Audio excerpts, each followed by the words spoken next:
kita mengangkat tema tentang menyegarkan iman.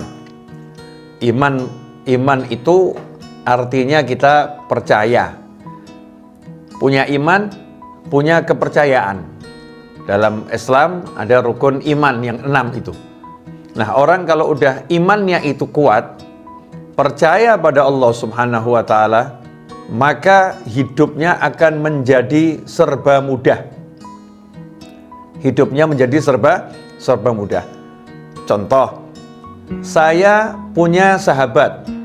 Misal ya, saya punya sahabat yang kaya raya, super power, dan menguasai banyak bidang, serta punya kemampuan yang jarang dimiliki oleh orang banyak.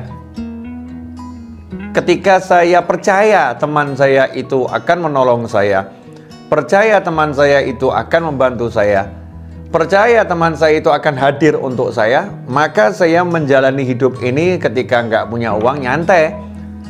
Saya punya teman yang kaya raya. Ketika saya mengalami kesulitan, saya pun nyantai. Saya punya teman yang dia itu punya kekuasaan yang super power. Saya merasa nyantai karena saya percaya teman saya akan menolong saya, percaya teman saya baik sama saya, percaya teman saya akan hadir untuk saya. Maka jadinya nyantai dan tenang. Itu baru percaya kepada teman, percaya kepada seseorang, punya dampak yang seperti itu kepada hati, kepada diri kita. Padahal tidak ada seorang makhluk pun yang bisa dipercaya pada hakikatnya. Karena makhluk itu lemah, manusia apalagi lemah dan mudah bosan, dan jiwanya suka berbolak-balik berganti-ganti. Lantas bagaimana dengan Allah Subhanahu wa Ta'ala yang menciptakan semua ciptaan, yang maha kuasa, yang maha bisa, yang maha besar, yang maha kaya, yang maha mampu, yang maha berkuasa, dan maha-maha yang lain? Kalau kita percaya kepada Allah Subhanahu wa Ta'ala, maka kita yakin sepenuh hati Allah selalu hadir. Gak pernah Allah tidak hadir. Allah selalu bisa, mustahil Allah gak bisa. Allah selalu kuasa dan maha kuasa, mustahil Allah itu lemah. Allah itu maha kaya dan maha mengayakan, mustahil Allah itu miskin. Allah itu maha pengasih lagi maha penyayang, yang selalu menyayangi kita hamba-hambanya. Kalau percaya seperti itu, maka menjalani hidup itu mudah. Mudahnya bagaimana? Ala bidzikrillahi tatmainnul qulub. Ketahuilah sesungguhnya hanya dengan mengingat Allah Subhanahu wa Ta'ala, hati itu akan menjadi itmi'nan, tenang. Gak ada gejolak, gak ada resah, gak ada gelisah, yang ada tenang dan tenang dan tenang. Kenapa? Karena ingat punya Allah yang maha kuat, ingat punya Allah yang maha bisa, ingat punya Allah yang maha mengayakan, ingat punya Allah yang maha mencukupi, ingat punya Allah yang maha menemani, ingat punya Allah yang maha segala-galanya. Maka tenang. Nah, sekarang timbul permasalahan. Kenapa ini? Hidup jadi sering resah, hidup menjadi sering gelisah, hidup menjadi tidak tenang. Apakah nggak punya iman? Jawabannya punya.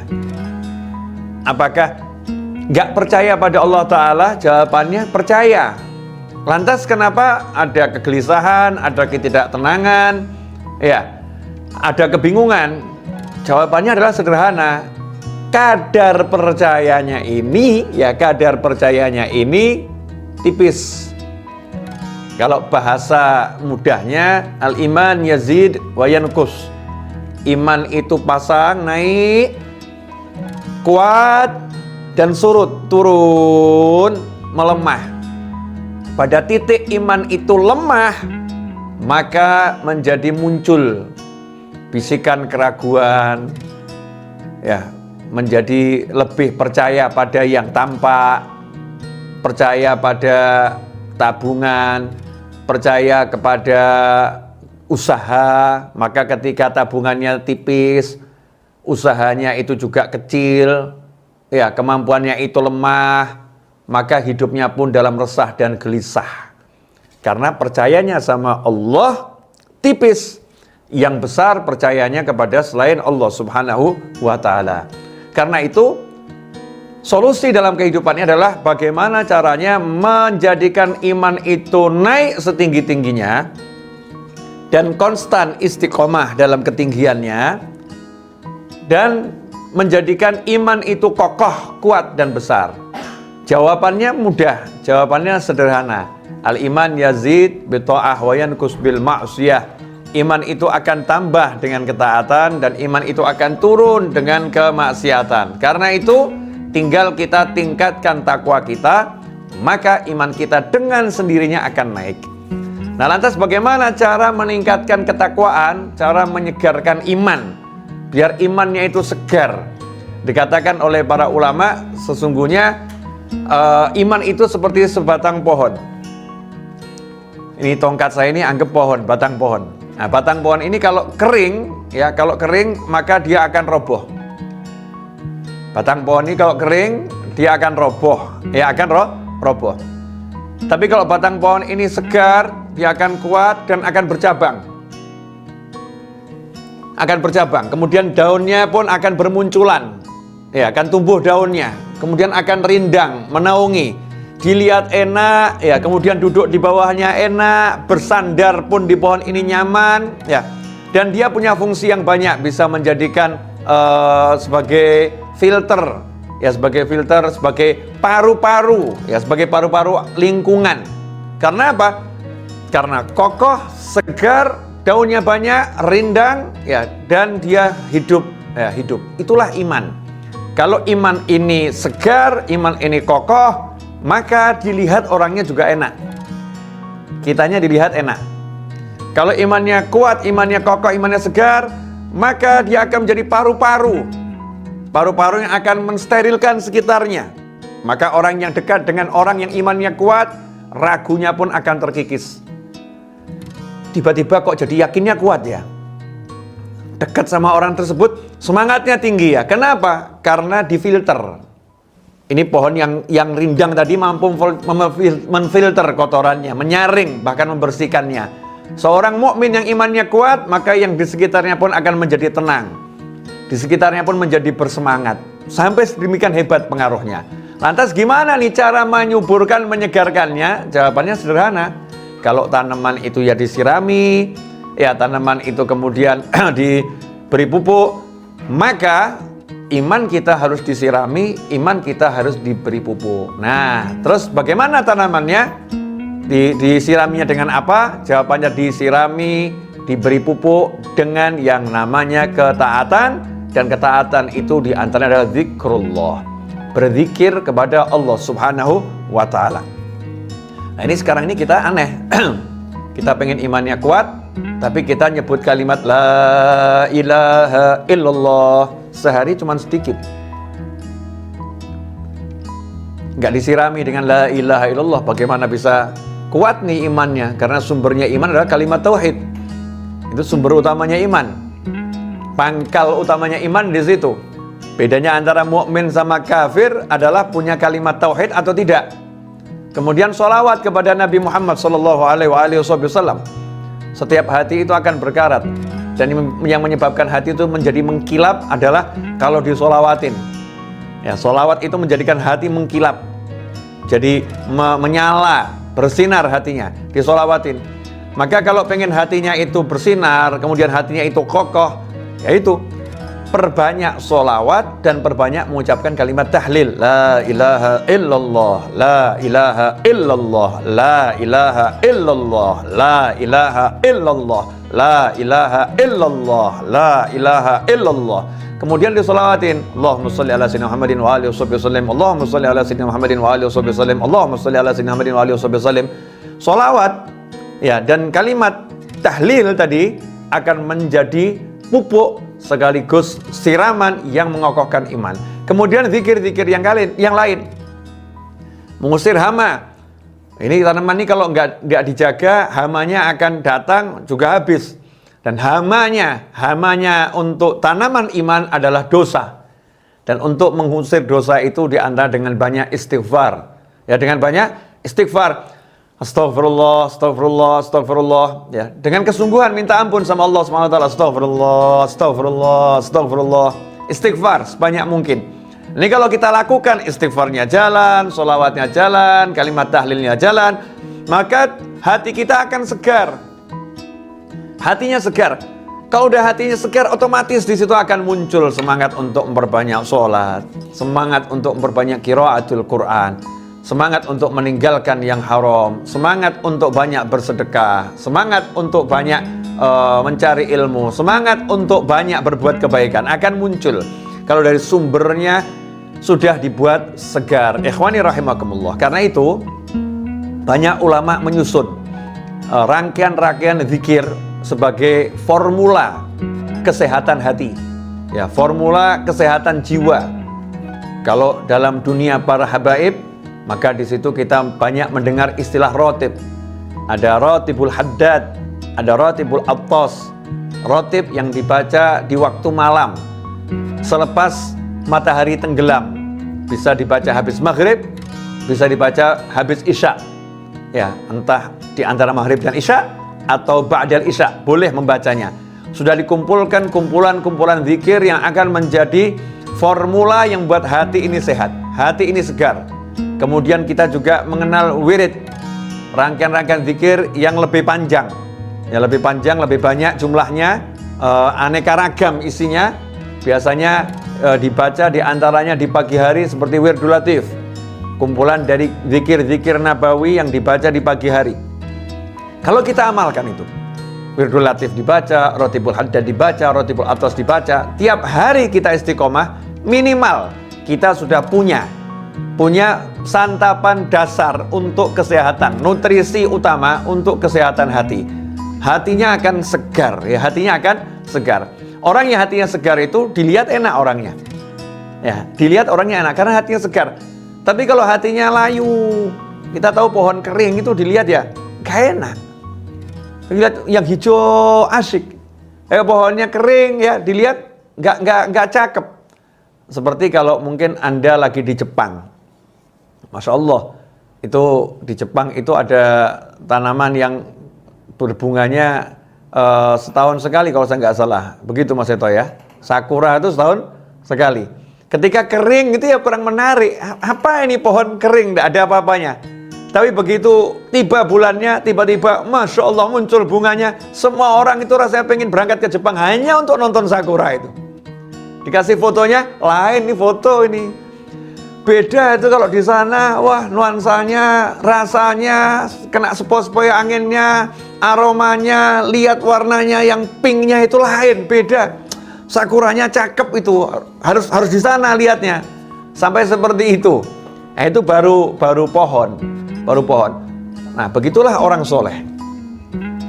Ketika jiwanya itu hidup, maka orang akan mendatanginya, akan ingin berada di dekatnya, ingin memandang wajahnya, ingin mendengar suaranya, ingin ya berada di sekitarnya. Kenapa? Merasakan kesejukan, merasakan kenyamanan, merasakan kenikmatan. Dan itu seharusnya yang menjadi tujuan kita. Kita bisa menjadi satu pohon yang rindang, yang menaungi diri kita dan orang lain. Sehingga siapapun yang berada di sekitar kita, dekat dengan kita, nyaman.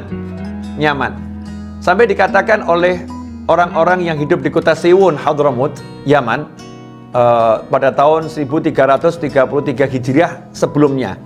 Kurun waktu sebelum tahun 1333 Hijriah. Pada tahun 1333 Hijriah itu wafatlah seorang ulama besar bernama Habib Ali bin Muhammad bin Husain al-Habsyi rahimahullah.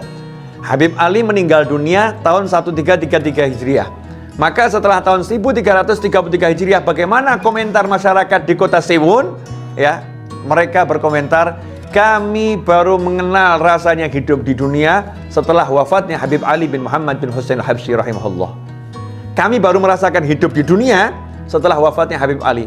Artinya saat Habib Ali masih hidup tidak merasa hidup di dunia. Kenapa begitu? Dunia itu tempatnya orang keluh kesah, dunia itu tempatnya orang susah, dunia itu tempatnya orang merasakan yang gak enak. Tetapi saat ada Habib Ali, maka mereka semua tidak merasakan yang gak enak. yang nggak enak itu diredam sehingga rasanya nggak ada. Mengalami yang nggak enak, tapi tidak merasakan semuanya itu. Kenapa nggak merasakan? Ya tadi, karena ada kesegaran hati seorang waliullah yang bisa membius hati yang lain. Sehingga semua beban itu terasa ringan, tidak ada beban dalam kehidupan. Ikhwani rahimakumullah. Bayangkan kalau kita bisa menjadi pribadi tersebut, kalau nggak bisa untuk satu negara, ya satu provinsi. Nggak bisa satu provinsi, kita bisa untuk jadi satu kota madya kabupaten. Nggak bisa satu kabupaten, ya minimal kita bisa jadi satu kelurahan. Satu kelurahan nggak bisa, satu kecamatan ya. Satu kecamatan nggak bisa, satu kelurahan. Satu kelurahan nggak bisa, ya udahlah. Satu RW nggak bisa, ya udahlah satu RT. Satu RT nggak bisa, ya udahlah satu rumah. Kita bisa menjadi pribadi yang membuat orang yang tinggal dengan kita seisi rumah merasakan seperti tidak hidup di dunia. Sehingga kalau kau dari rumah heran dengar orang kok keluh kesah, mendengar orang kok cari penghidupan itu berat, mendengar orang itu menjadi hidup kok susah. Tapi ketika berada bersama kita, mereka nggak merasakan semua itu. Kenapa ya? Kami nggak merasakan yang dirasakan orang-orang itu. Jawabannya adalah, kamu hidup bersama siapa? Kamu tinggal bersama siapa? Di sekitarmu ada siapa? Nah itu pengaruhnya orang yang soleh. Ya pengaruhnya orang yang soleh. Bayangkan kalau di suatu wilayah muncul manusia yang seperti ini sebanyak mungkin, maka gejolak apapun yang terjadi akan teredam dengan kesolehannya tersebut. Dan itulah yang dibangun oleh para aulia wassolihin, yang dibangun oleh para wali. Jadi para wali itu membangun dirinya untuk masyarakat, bukan untuk masyarakat, membangun dirinya untuk masyarakat, sehingga masyarakatnya dengan sendirinya akan berubah. Karena itu ya ikhwani rahimakumullah, yang paling penting zaman sekarang adalah bagaimana kita menyegarkan iman kita. Ya, menyegarkan iman kita dengan cara berzikir pada Allah Ta'ala, dan yang paling penting adalah duduk bersama cari ilmu semacam ini. Karena orang yang mencari ilmu itu penyegaran yang luar biasa. Ya, penyegaran yang luar biasa dengan duduk bersama mencari ilmu. Karena itu para sahabat radhiyallahu ta'ala anhum ajma'in, sampai-sampai mereka itu memanggil teman-temannya, ta'al bina nu'min sa'ah, ta'al bina nu'min sa'ah, ayo duduk bersama kami sesaat menyegarkan iman. Ya, sesaat menyegarkan iman, duduk bersama untuk berzikir bersama, cari ilmu bersama agar iman kita semakin segar. Sahabat saja menyegarkan imannya.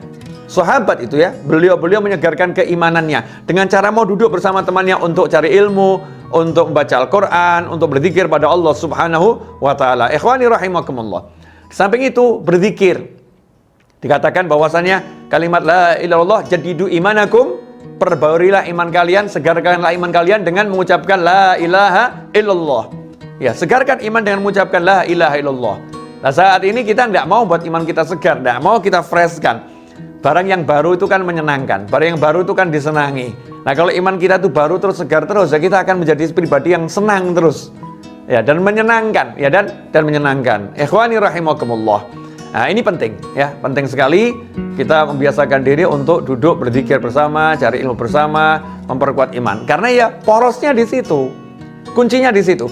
Semua sumber keluh kesah, semua sumber keputusasaan, semua sumber ya ketidakenakan ya ini loh, hati ini. Hatinya ini lemah imannya, lobet. Udah kalau lobet nanti low sinyal, wah repot. Tapi kalau udah segar hatinya ini, Masya Allah, sinyalnya kenceng. Sinyalnya kenceng, nyambungnya ke Allah kuat. Sehingga nggak ada yang buat risau, nggak ada yang buat dia gelisah. Kenapa? Karena selalu ingat sama Allah Subhanahu wa Ta'ala. Ala bidzikrillahi tatmainnul qulub. Ketahuilah hanya dengan ingat Allah jiwa menjadi tenang. Karena itu jangan kaget, jangan heran kalau orang-orang dulu itu rela pergi keluar kota sebulan sekali jauh hanya untuk hadir di majelisnya orang-orang soleh. Sebulan sekali. Kalau ditanya ngapain jauh-jauh? Mau ngecas, biar hati saya semakin kuat. Ada juga orang-orang soleh. Orang soleh itu sendiri pergi ke tempatnya orang soleh yang lain. Ketika ditanya kenapa kamu kok pergi ke sana, ke tempatnya orang itu, ya, ke tempatnya ustadz itu, habib itu, kiai itu, jawabannya adalah, ya saya pengen ngecas. Orang soleh aja pergi ke tempat temannya untuk ngecas. Ya untuk ngecas biar apa? Biar seger imannya. Karena itu jangan jadi manusia yang sombong, yang merasa nggak perlu disegarkan imannya, nggak perlu cari penyegaran iman, nggak perlu duduk sama orang untuk berzikir, nggak perlu duduk sama orang untuk cari ilmu. Ya naudzubillah min dzalik. Kita sangat membutuhkan penyegaran iman. Ikhwani rahimakumullah. Karena itu biasakan untuk kumpul semacam ini, walaupun lewat dunia maya begini ya. Kita kondisikan ada waktu di mana kita duduk bersama walaupun di dunia maya. Biar apa? Biar iman kita tetap segar, kemudian tumbuh besar, kokoh, dan akan tumbuh daunnya rindang, menaungi banyak orang sehingga nikmat hidupnya. Ikhwani, coba dicek sekarang. Mari kita cek dulu ya. Cek. Semangat kita ini untuk taat kenceng atau lemah? Kalau semangatnya untuk taat kenceng, syukuri alhamdulillah. Yang kedua, kalau bisa taat seneng atau biasa? Kalau bisa taat seneng, syukuri alhamdulillah. Yang ketiga, kalau terjerumus pada hal-hal yang diharamkan Allah Ta'ala, sedih nggak? Kalau sedih, punya rasa sedih, syukuri alhamdulillah. Karena nggak semua orang itu bermaksiat kemudian sedih. Nggak semua orang seperti itu. Orang yang ketika dia bisa taat, dia senang. Kemudian ketika tergelincir dalam kemaksiatan, dia sedih. Fa'anta mu'min. Sabda Nabi Muhammad SAW, maka kamu adalah seorang mukmin, orang yang betul-betul beriman sama Allah Subhanahu wa Ta'ala. Tapi kalau bisa sholat biasa saja, bisa ngaji seperti ini biasa saja, bisa zikir biasa saja, nggak ada rasa senang nikmat, nggak ada seneng-seneng, itu nggak ada, biasa saja. Terjerumus maksiat biasa saja, nggak ada sedih, nggak ada sedih. Maka ya imannya berarti terjun bebas tuh, dan harus segera diperbaiki. Kalau nggak diperbaiki repot. Orang beli mobil saja nomor 1 mesinnya ditanya bagus enggak kok. Begitu mesinnya kurang bagus dibawa ke bengkel diservis. Nah, ini hati kita ini mesin semuanya di sini. Ini mau diservis enggak nih? Kalau enggak ya udah sampai kapanpun, hidupnya model apapun ya ruwet terus.